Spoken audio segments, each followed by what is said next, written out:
Hello, and welcome to another episode of Transformers Talk.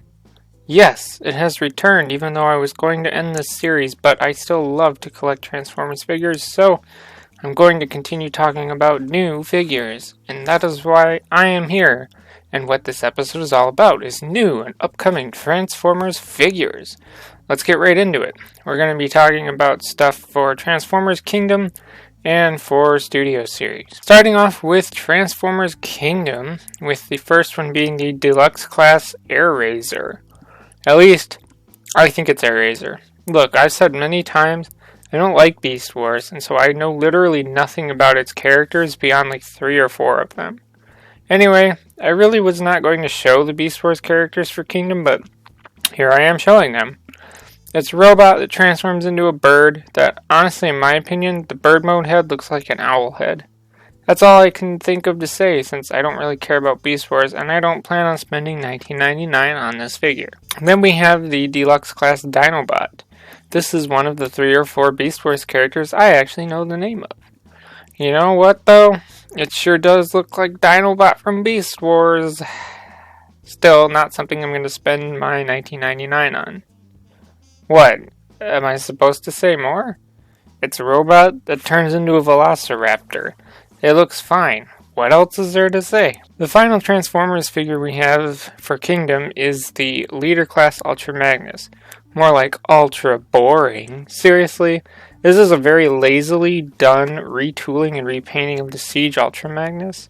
The most change is in the vehicle mode and maybe some of the blue in the not armored robot mode. Otherwise, once you throw the armor on, this Ultra Magnus is the same as the Siege one, minus the battle damage paint. Given that I still have my Siege Ultra Magnus, I don't plan on spending $49.99 on this figure. From there, we're going to be switching over to Studio Series, specifically the Studio Series 86 stuff. Our first figure here is the Deluxe Class Jazz, and this is easily the figure I am most excited for out of all the figures that are being talked about today on this episode. I am so happy to finally get a more accurate looking G1 Jazz. I mean, I have Power of the Primes one, it just doesn't do it for me. I've considered going third-party Masterpiece, but it's expensive and now I don't have to. For real, the moment I see this guy in a store, I will throw my $19.99 at it. Then we have the Voyager Class Hot Rod. This figure looks amazing. Given how Hot Rod had not had too great a figure in Prime Wars, of which I have the ones from Titan's Return, this is just fantastic. It's got all the accessories and the background thing fits really well too. This figure looks amazing and like an affordable version of the Masterpiece figure. I will definitely spend $29.99 on this figure. Next up is the Voyager Class Scourge. Again, this figure looks fantastic. The only thing I'm not sure about is the backpack. I understand it is the Scourge backpack, but the one thing is that it's probably going to have some overly complicated way to hide all of the backpack clutter. I also have my doubts that the fingernails will actually be pink because it's Hasbro, and they like skimping on paint detail. Titan's Return Scourge is one of my favorite figures from that line, so it'll be interesting to see how they can do that better. Or how this can be better than that one. I am interested in this one, but I'll wait for reviews to decide if I will spend $29.99 on it or not. Then we have the Deluxe Class Blur, another one of my favorite 86 movie characters that I have the figure from Titan's Return of. It looks great, honestly. This vehicle mode looks so much better since they don't have to cram in an opening cockpit to accompany a Titan Master.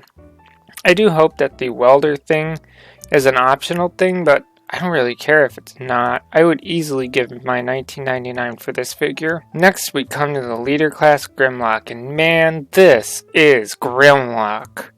Yes, I have the one from Power of the Primes.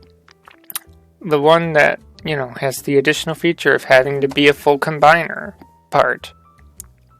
Yes, Power of the Primes Grimlock is fine, but it doesn't capture G1 Grimlock the way this one does. This figure looks absolutely amazing, and I also love how it comes with a little wheelie figure. Both molds look clean and detailed, and just take my $49.99 already. Staying in Studio Series, but getting out of the 86 movie stuff. We have the Voyager class Starscream from the Bumblebee movie. Yes, this is a repaint and slight remold of the Studio Series Blitzwing. I hope they fix the fact that the chest doesn't really lock in and always comes undone when you move the arms, because that is what brings Blitzwing down a little bit just for me.